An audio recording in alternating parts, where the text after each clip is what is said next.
If you still see "Powered by Shopify" at the bottom of your store, this video will show you exactly how to remove it, and you can do it in less than 2 minutes.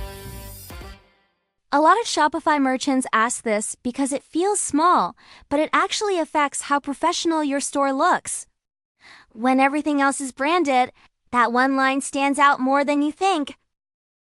If you are using a free Shopify theme, this is usually the fastest way.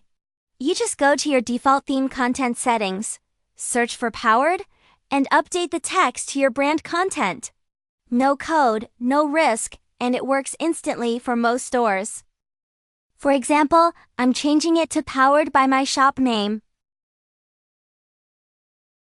One obvious problem here is that when people click on this text, it is still linked to the Shopify homepage, which can break the brand experience and take visitors away from your store. If you are using a Horizon series theme, there is an even simpler way.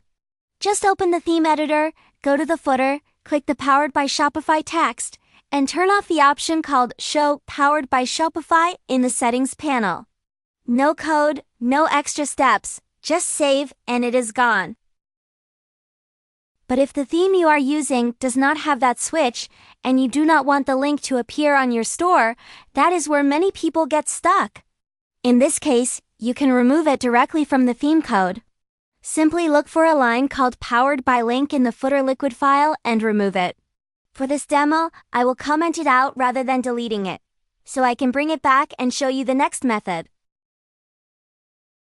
You can see now that the link and the "Powered by Shopify" text are completely removed.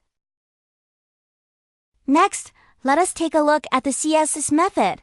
First, I am going to restore the line we just commented out, so the "Powered by Shopify" text and link appear again. Now, open the base CSS file and scroll all the way to the bottom. Here, we will add a small CSS snippet. You can copy and paste the code directly from our blog. The link is in the video description below. See, now the link and the "Powered by Shopify" text are completely gone. If you are customizing your Shopify store and want it to feel more professional, this is one of those small changes that really matters. If you want more practical Shopify tips like this, feel free to like the video, leave a comment, and subscribe to the channel. Thanks for watching, and I'll see you in the next one.